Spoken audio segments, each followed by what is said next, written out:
12 Rules for Life by Jordan Peterson. What simple truths help us navigate life's complexities, and how do we find order in the chaos? 12 Rules for Life provides a firm set of guidelines to help achieve balance in our lives, because life is full of unknowns and can be chaotic. Peterson argues that in order to live with more purpose and find more enjoyment, we need to mediate our behavior, be more disciplined, and pursue what's meaningful.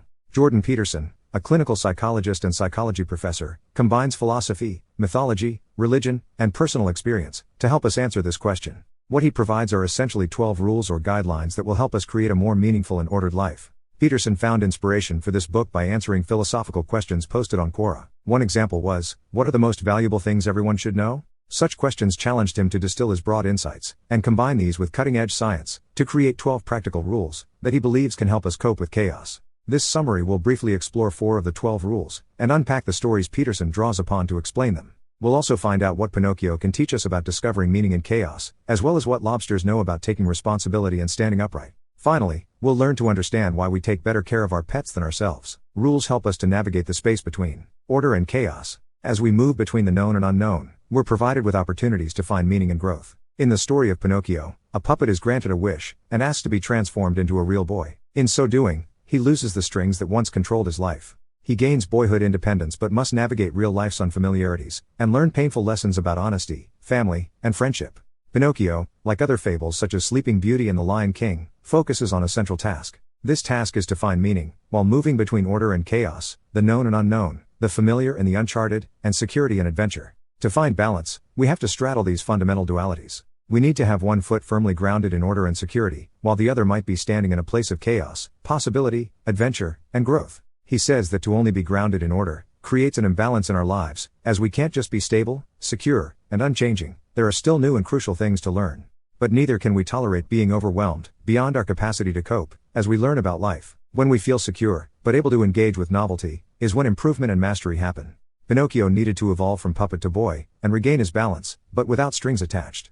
Peterson says we read these stories, religious texts, and the works of philosophers such as Socrates and Aristotle, because we deeply yearn for universal values and rules that give our lives meaning. He extrapolates 12 universal rules from his research, to assist us in balancing order and chaos. Let's look at what we can learn from the heroic stance of a lobster. Stand up straight with your shoulders back. Life is tough, especially for lobsters, but it's essential to take it all on, and metaphorically stand tall with our shoulders back. Lobsters have to fight hard for the places that provide safety. Here's where posture comes in.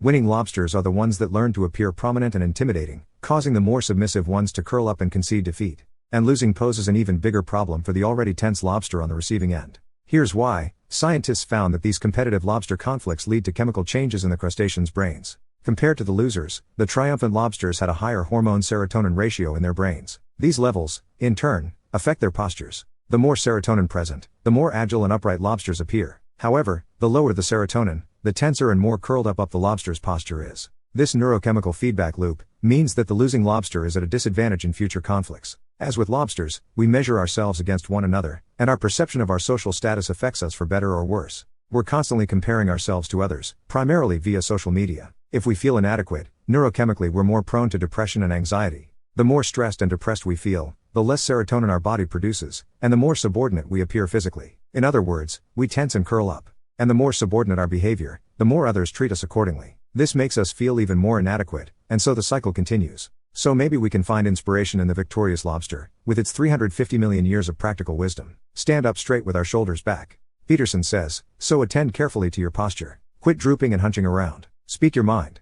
Put your desires forward, as if you had a right to them, at least the same right as others. Walk tall and gaze forthrightly ahead. Dare to be dangerous. Encourage the serotonin to flow plentifully through the neural pathways, desperate for its calming influence. While standing upright might matter more than we think, we also need to take better care of ourselves. Treat yourself like someone you're responsible for helping. We take better care of our pets than we do of ourselves. If our dog is sick, we're likely to follow the vet's prescriptions strictly. Yet, 1/3 of us ignore our own doctor's medical orders. Why is this? Perhaps it's because at the root of this is a sense of self-loathing, and a belief that we're not worth helping. Where does this negative self-view stem from?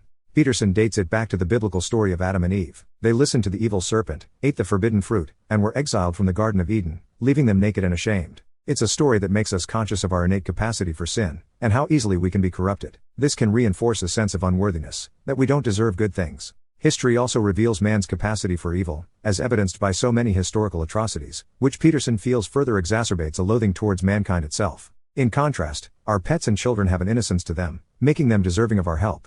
But dualistic good versus bad thinking doesn't serve us well. In Eastern philosophy, human nature's duality is represented in the two sides of the yin-yang symbol. There's a light and a dark side, yet both contain a portion of the other within them. As with yin and yang, we all carry both light and dark inside us. Instead of striving for either one, we should seek balance. This is why the second rule is to care for ourselves with the same tenderness we would show a loved one, or, in this case, our pets. Helping ourselves is actually our moral duty. We're important, with a vital mission to serve ourselves and others well. Another act of self-care is reflected in the argument as to why we shouldn't compare ourselves to others. Compare yourself to who you were yesterday, not to who someone else is today. We should compare ourselves to our past achievements, and not to those of others. Comparison is the thief of joy, and can turn a healthy dose of self-criticism into harsh self-judgment. When we believe that we're lacking, or that our present reality is falling short somehow, we're motivated to change for the better. Being self-critical is necessary. It motivates us to keep improving. When our ancestors lived in small tribes, it was easier to be noticeably good at something, and get a healthy dose of feel-good serotonin from all the acknowledgement. Today's world is different.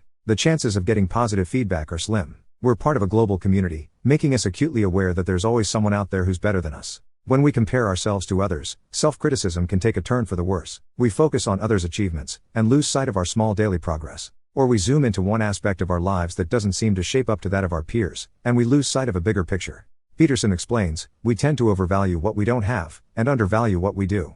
When we compare ourselves to others, we often lose perspective of our progress. But if we compare ourselves to who we were yesterday, it's easier to continue to build on small positive changes. Progress is one thing, but we need to ensure that it's in pursuit of something that's meaningful and will matter in the long run. Pursue what's meaningful, not what's expedient. Life isn't necessarily supposed to be fair, or always make us happy. However, it is supposed to be meaningful. For our lives to have meaning, there have to be sacrifices. We have to learn how to forego short-term pleasures, in favor of long-term pursuits. There's an old story about how to catch a monkey. An enticing cookie was put inside an open jar. The trap was designed so that the monkey could fit his hand inside the jar, but not pull his hand out while holding the cookie. Refusing to let go of the treat meant that he remained stuck, leading to his capture. The moral of the story is that meaningful goals often require us to sacrifice immediate gratification.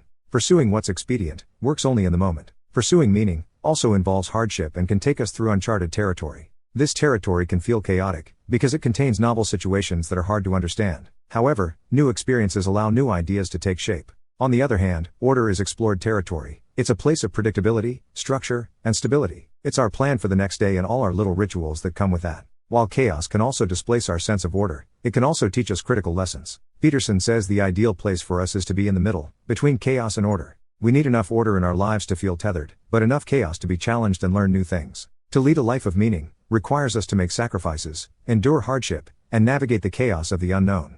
In the next rule, we find out how the wisdom of others can support us on this journey. Assume that the person you're listening to knows something you don't. The continual search for knowledge is the highest form of wisdom. It was why the priestess of the Delphic oracle in ancient Greece spoke most highly of Socrates, who always sought the truth. She described him as the wisest of men. One of the reasons for this was his belief that the only thing he was certain of was that he knew nothing. His openness to learning was a driving force in his conversations. Conversation helps us to gain knowledge and wisdom from the experience of others. Talking aloud also allows us to hear and organize our thoughts. When we don't truly listen, we rob ourselves, and others, the chance to learn something new and valuable. However, listening isn't easy. We may be absent-minded when someone else is talking, or we may view a conversation as a competition and a need to validate our viewpoint. This jockeying for status means that instead of listening to what others say, we're just thinking about what to say next, to one-up them. We might even shut off another's thinking unintentionally, by going into a monologue of our own. Being aware of these tendencies can be helpful, and there are easy tips to become a better conversationalist. The most effective technique is to summarize, or recap aloud what the other person just said. Say something like, "Let me make sure I have this right. What I'm hearing is this." This technique serves multiple purposes. It helps us understand more deeply what's being said, the other person has a chance to correct what we heard, and our understanding of the other person's views deepens. Furthermore, psychotherapy isn't about giving advice, it's having a genuine conversation. A genuine conversation requires us to be articulate, explorative, and strategic in our thinking. To really listen means to pay careful attention. Peterson says, it's incredible what someone might tell us when we truly try to listen. So it's important that we listen, with the intent to learn. And amidst the gravitas of some of the more stoic advice, the next rule serves as a light-hearted reminder to stop and savor the good. Pet a cat when you encounter one on the street. Life's difficulties can sometimes feel abundant, but that doesn't mean we shouldn't stop to notice and take in all of the joy. It's important to pause, be present, and appreciate the good. We all know the comic book hero Superman. However, did you know that to begin with, he had infinite powers and could overcome any situation? Eventually, Superman's ability to overcome all odds became boring for readers, because there was nothing for him to struggle against. As a result, he wasn't admirable, he couldn't learn, and he didn't grow. Furthermore, the stories became predictable. In order to make the stories more interesting, the writers had to make him susceptible to kryptonite. Difficulties often make our own stories more meaningful, and can help us become more sensitive to the beauty surrounding us.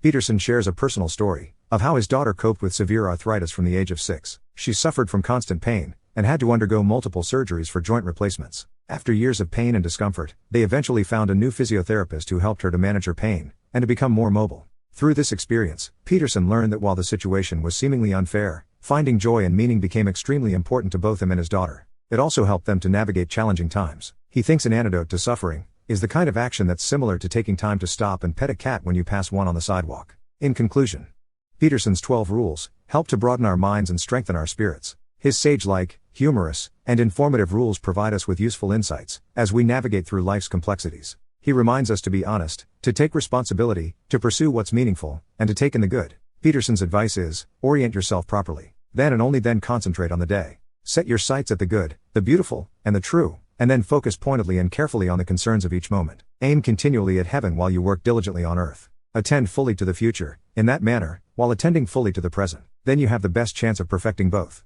So in the game of life, these might be the 12 rules that all of us need.